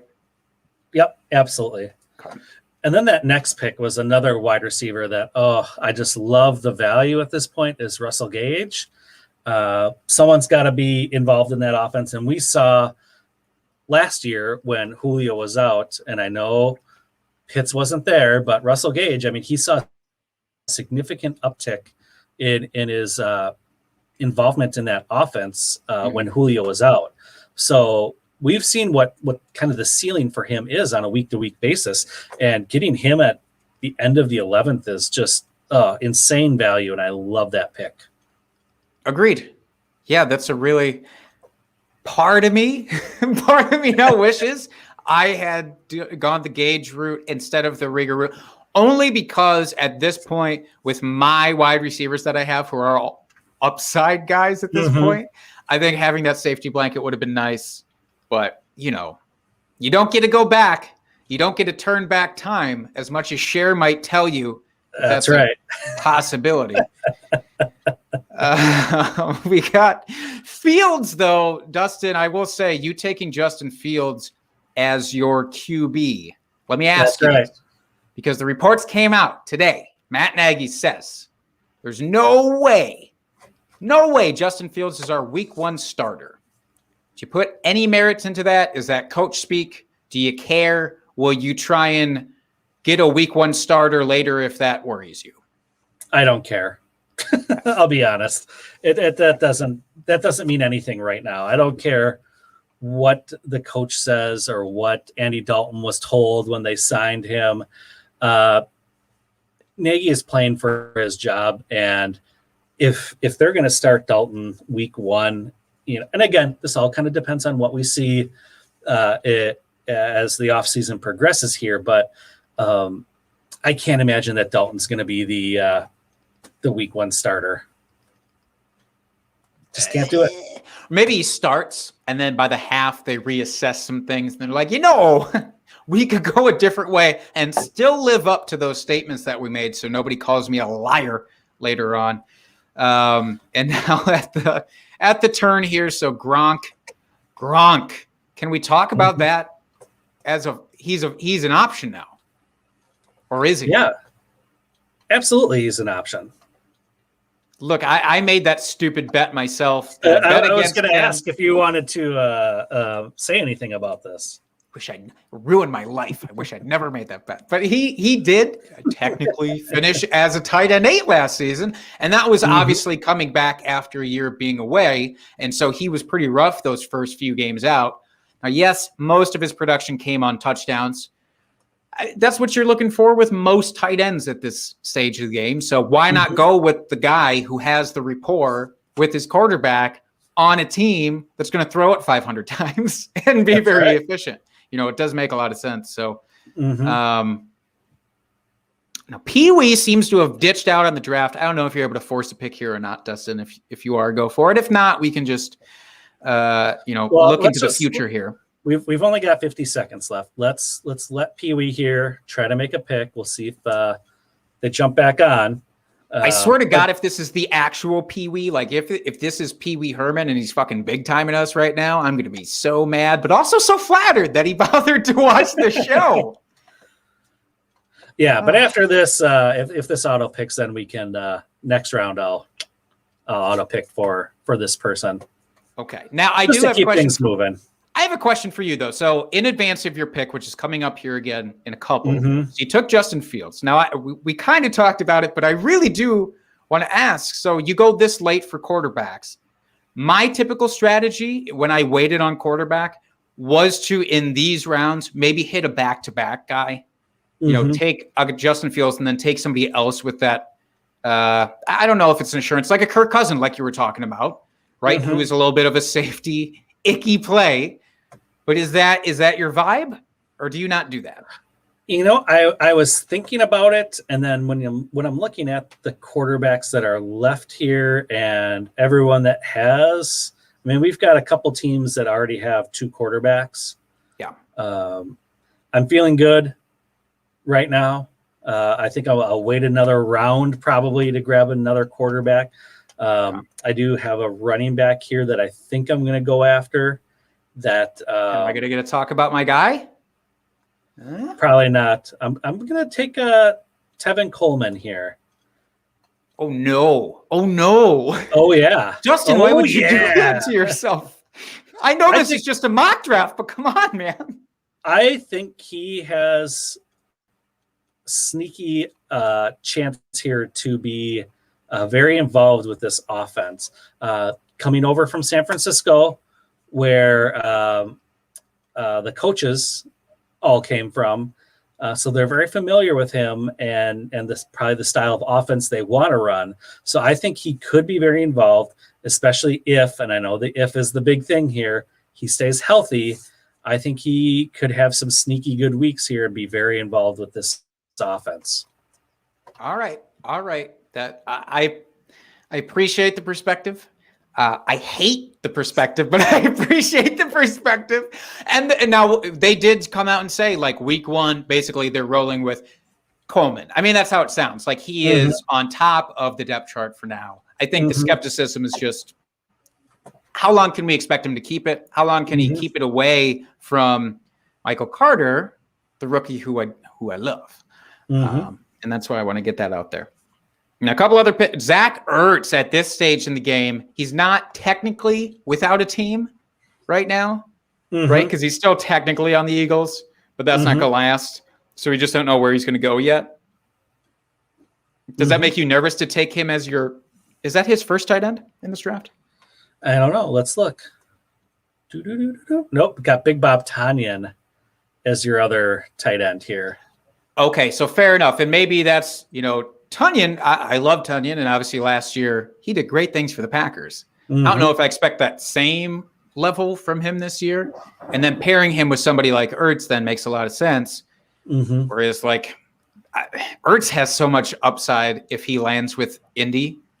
If he goes and gets back with Carson Wentz in Indianapolis. Oh, it'd be phenomenal. I mean, the amount of catches that man would see in that offense is crazy. But then Latavius Murray finally comes off the board. Mike with the handcuff of all handcuffs. Yeah. Yes. And I actually thought about taking him there with my pick instead of Tevin Coleman, but went with my gut on it. Yeah. Your gut said Coleman above Murray. Murray he's a guy who can be utilized with or without an injury in front of him. So Kamara goes down. Yeah, obviously he sees a lot more touches, but it doesn't matter. It's kind of like Kareem Hunt, light. Like he's still going to have plenty of usage in that offense with or without that injury happening. I delayed it enough. I want to talk about my pick, but I didn't want to seem too eager to talk about it, I guess. But I took Ryan Fitzpatrick, and I felt so good about it in the 12th round. I almost waited one more round just, to see, but I didn't want to see because if he got taken in front of me at this point, I would throw my laptop and I would leave this mock draft. And I didn't want to do that. So I took him, and I already have, of course, my confidence is super bolstered because I'm walking into this thing with Justin Herbert, and now I got Fitzpatrick behind him, and it feels real good. Top 10 quarterback, Ryan Fitzpatrick. Woo! I like that. Then we got Rondell Moore, Kenny Gainwell, Darrell Henderson, which I do like that pick there late in the 12th. Jonnu Smith going off the board. One person we didn't talk about in the 11th that I missed, which, again, I think is just tremendous value. Logan Thomas going off in the early 11th. I love that pick there. He is going to return such great value, and to have that there is wild. Yeah, I mean, top 5 tight end last year, if I'm not mistaken, right? Tied maybe for 4th, something like that. Yeah, I still expect a downtick in that production because there's new blood coming into that offense. Very but to your true. point, in the 11th round, Gesicki or Logan Thomas, you are the former Gesicki believer. I don't know what your temperature is on him now, but if you had to choose between those two personally, same round, they went 2 picks apart, Mike Gesicki or Logan Thomas, who would you go with there? I'd take Logan Thomas. Oh, all right. So that wasn't just empty talk there, empty chatter about Logan Thomas. No, I know no. how much you like Gesicki, so that means something. Yep. Oh, first defense went off the board here at the end of the 12th round. The Tampa Bay Buccaneers. Oh, and another. Here's the run. Here's the defense run, Dustin. Prepare yourself. Run. Yep. Well, we are here in the last 3 rounds. So defense and kickers will be flying off the board here. We had Gabriel Davis, Henry Ruggs went in the 12th. And then the Washington football team defense and Kirk Cousins all off the board here. Again, I'm a fan of Kirk Cousins late as a second quarterback for yourself. Very consistent most weeks. So he always seems to have those stinkers. Basically, you don't want to play him on a primetime game either on Sunday or Monday night. But other than that, he's terrific. But you're locked in. You know when to sit him. You're good That's to right. go there. You fire him up all of the other times. Yeah, no, I really, Kirk Cousins is disrespected. If I wanted the safer play, I would have taken him over Fitzpatrick. I don't want the safer play. I want the big balls. Give me the top 10 possibility in Fitzpatrick. I'm such a believer in him this year. YOLO, baby. YOLO. Oh, it's going to be so good. So I'm back on the clock after a little bit of a tight end run here. I was going to say a little mini run. But I'm going to do my gal Linda proud here, and I'm going to take the first kicker off the board with Younghoe Koo, the leading kicker from last year and this year, quite frankly. I'm just going to put that out there. Lock it up. Lock up that leg. And now, see what I've done? Now I've created a stir. We have another kicker going. Mike takes Tyler Bass. Who I think is Linda's actual crush for this year for kickers, if I'm not mistaken. So that's look at that pairing. Are we going to get a 3? Are we going to get a 3-er here? Is somebody going to take a third kicker in a row to complete the hat trick or not? I don't know. But no, these last picks, is there anything you try and do with the last couple of rounds?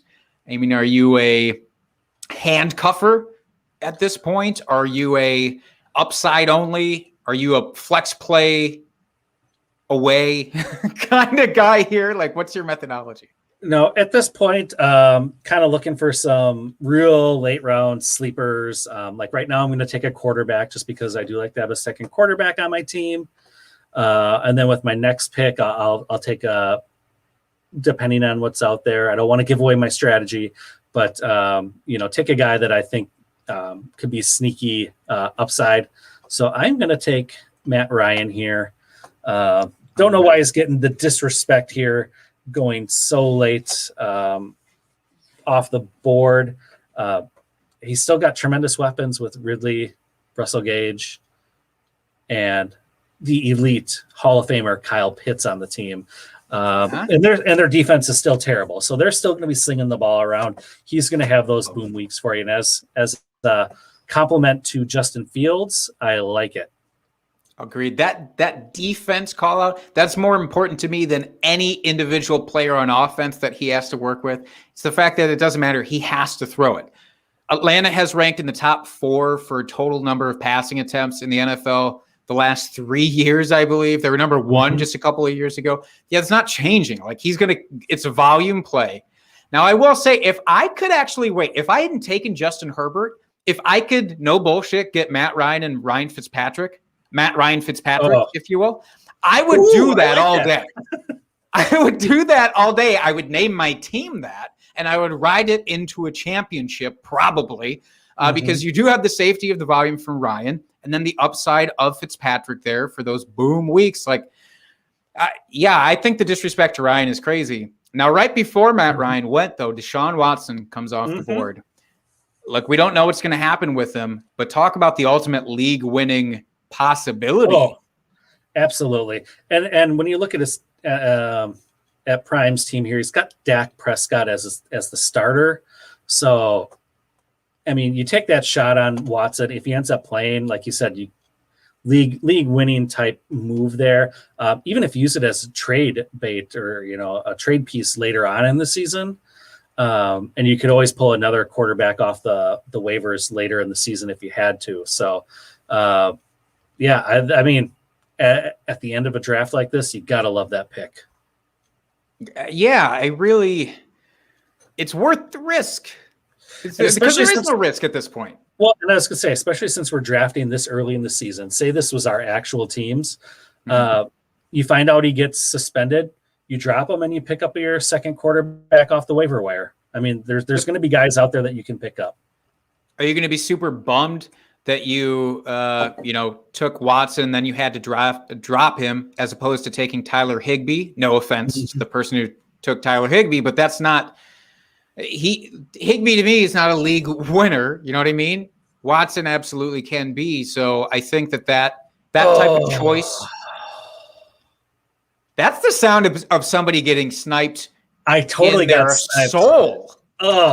I did get sniped. Did you just get Mortal Kombated where they actually took your soul out of your body? It feels like it. I had Troutman ready to go, and I just that Troutmania came one pick early. Unfortunately. I was looking through the tight end list here, like, okay, who am I going to take? Looking through, I'm like, where did Troutman go? Sniped again. Now, while you're thinking about who you get as a consolation prize here, you had Should I take Tim Tebow? Oh my goodness! If you do, true. I'm exiting this draft. This is true. I do have Kittle. I don't have to take a second tight end. Good. I think I will, only because I like to have that. Just that little bit of stability there, especially with Kittle, knowing how he plays and how he likes to get injured. Having someone that I think could have a good season here. And I'm not going to take Evan Ingram. I just don't believe in him, especially this late. I want to go for upside. So I'm going to, or not upside, but someone I think could have a sneaky good season. That's Gerald Everett. Wow. Yeah. I should have known, because all last year during the whole arguments about LA Rams tight ends, is it going to be Higbee? Is it going to be Everett? You were staunchly team Everett. I should have known that him switching teams wouldn't deter you here. Mm-hmm. No. Ugh. You make me sad sometimes. Now I'm sitting here on the clock. I put myself into a hole with these wide receivers because everybody's an upside wide receiver on my team. I would love some more stability. There's just not really stability to be had this. Don't you disrespect Cole Beasley like that? Oh, okay. Yeah, actually, that's a fair point. I shouldn't have. Beasles would be a solid, because he could be probably the number 2 on the Bills there. Maybe number 3, depending on how you view Emmanuel Sanders. Mm-hmm. You actually bring up a very good point. You might have actually swayed me off of my pick, because it could have been pretty dastardly here. So I'm going to do it in honor of you, Dustin. In honor of you and my comment about Gerald Everett. I'm going to go with Beasley. The other option I had on my plate was Kadarius Toney, rookie for the Giants, thinking swing for the fences. Hey, what kind of upside does he have? It's immense. But you're right. The disrespect to Beasles will continue no further. Mm-hmm. No, he is someone I love to have on my squads. Very safe floor week in and week out. I mean, I had him on a squad last year, and it was like 10 points minimum every week. I mean, it was just a set it and forget it, where I knew I was going to get double-digit points. I mean, who else can you say, especially at the end of a draft like this, where you can basically be guaranteed that amount of points? Like, that's the disrespect. It's a great point. It really is. And some people, again, it's kind of your preference. Do you want a security blanket at this stage, or do you want all upside? The thing that I do want to point about these late rounds is be careful about the type of upside you're choosing. In these rounds, I want these to be the easy droppers for my team. Mhm. The guys where if I want to pick up a waiver ad, easy decisions, I'll just cut these guys. Yep. So if you're drafting somebody that you won't know what their true outlook is until week 5, don't draft them. You're holding up. Then you feel forced into holding a player for 4 weeks until you can make that decision. I want somebody at this point, week 1, I know what I'm getting. And if it's the moon, great, I hold them. And if it's not and they stink, then I can drop them and I can pick up that next hot thing off waivers. No worries. Yep, I agree 100%. If I could go over 100%, I would. You can. Who's stopping you? What, mathematicians? What, the math police? Yes. Huh? Okay. Yes. Well, then fine. You can just say it's like 100% with an exclamation point. 100% plus. Fuck. God damn it. All right. All right. So we got Trey Lance, Jared Cook, and Zach Wilson all off the board. Again, I don't hate any of these picks this late in the draft. I can't say I would hate any pick at this point in the draft just because you're getting the guys that you want and you think have upside. And again, with those quarterbacks, they're both rookies. Who knows what they're going to do this season? They could blow up and have an amazing seasons. They could be Justin Herbert from last year. We don't know. Can I tell you, I think that Trey Lance actually has the most upside of every rookie quarterback this year because obviously his rushing floor is going to be wild. The dude ran for 1,100 yards as a junior in college. Like he's going to translate some of that to the NFL. Doesn't mean I'm not locking him in for 1,000-yard rushing season. It's just that upside there and that nice of an offense. Man, I mean, San Francisco is kind of an ideal landing spot, I would think, for a rookie QB. So I really do like that pick quite a bit. Zach Wilson, I go back and forth about every day if he's going to be good this year or not.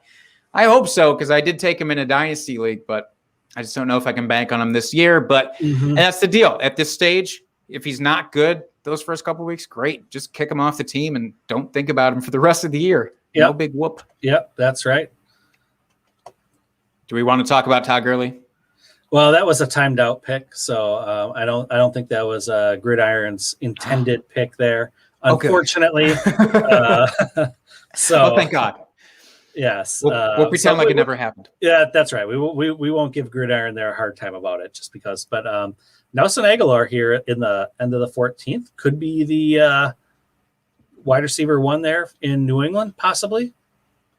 Almost by default, you would think he had a really good showing last year. I know that as the winner of a beer bet centered around Nelson Aguilar, of course.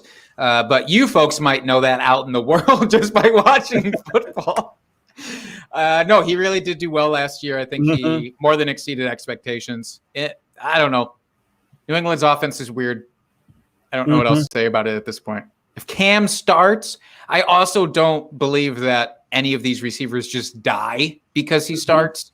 I think he's going to be a lot better than last year. Do not believe Cam went off the board yet, has he? No.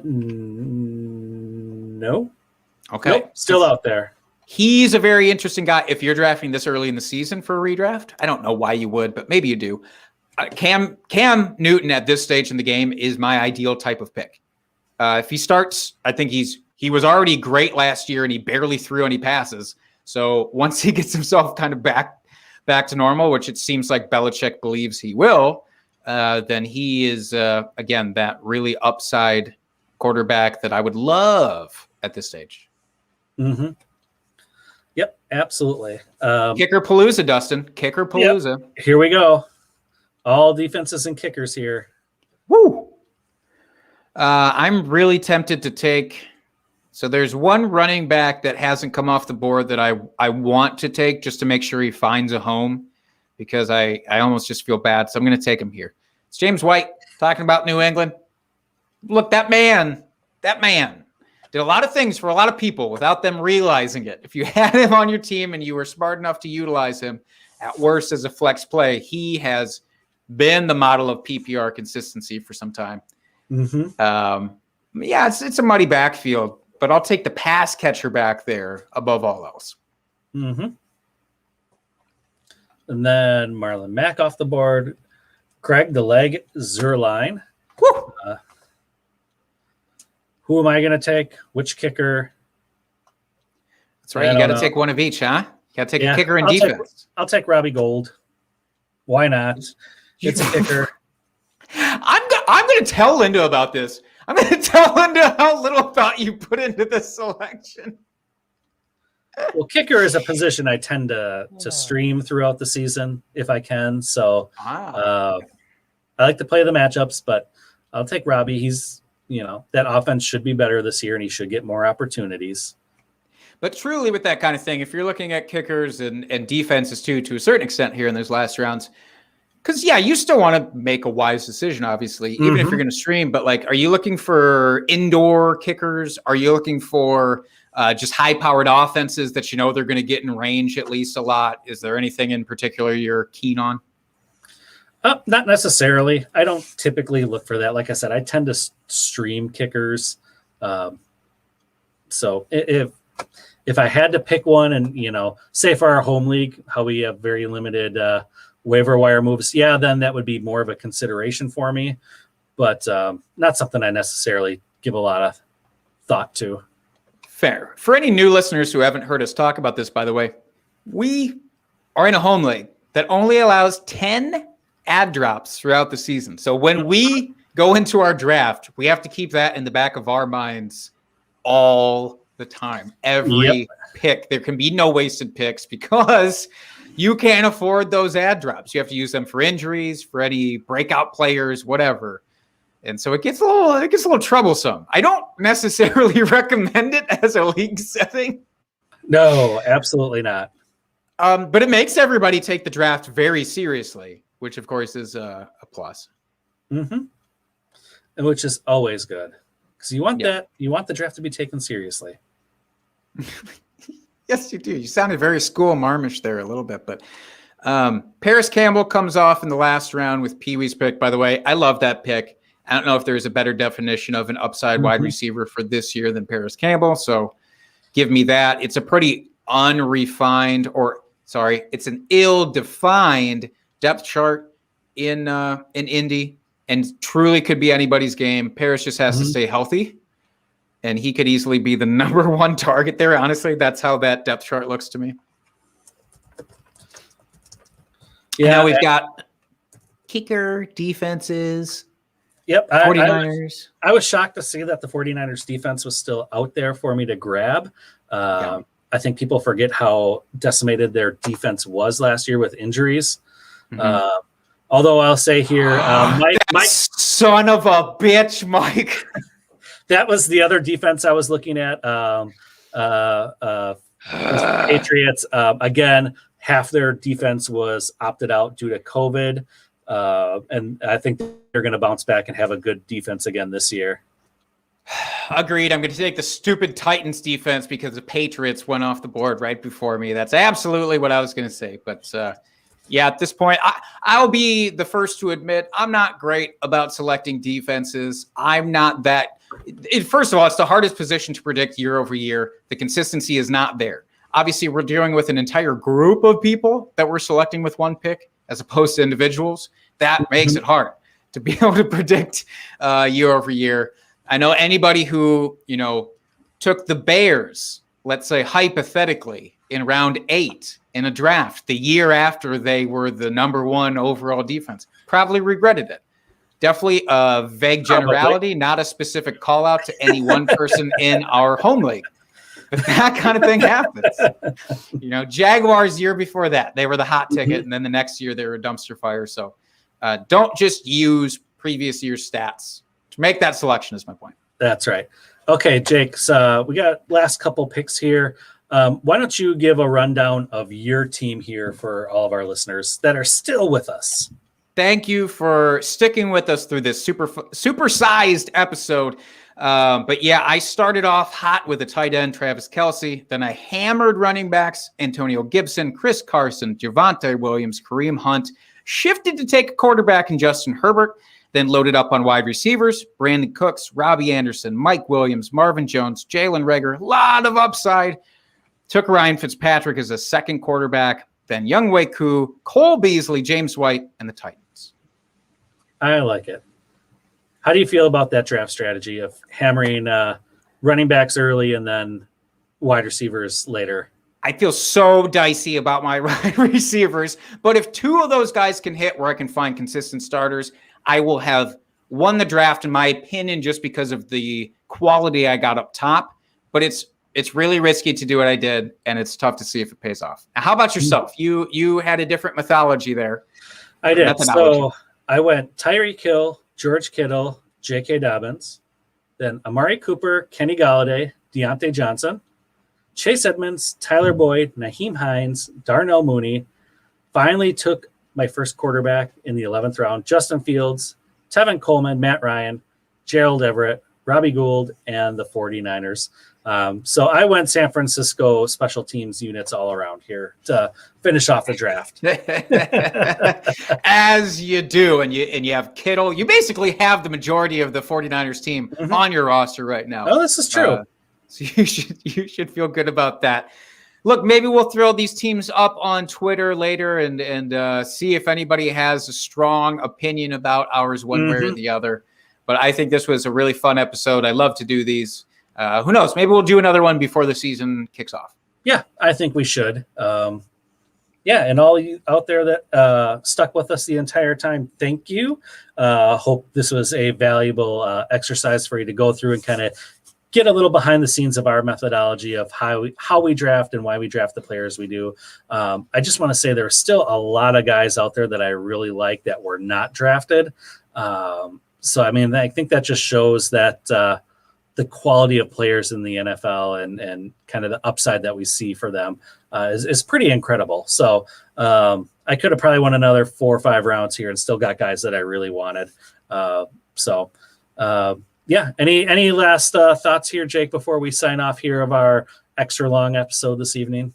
No, just want to thank our mock drafters for participating with us. This was really great. It's always interesting to see the different styles that people try to attack here. And that's the biggest focal point of a mock draft. What are the other styles that are out there? Is there anything you want to futz around with, that you don't feel comfortable with in an actual draft?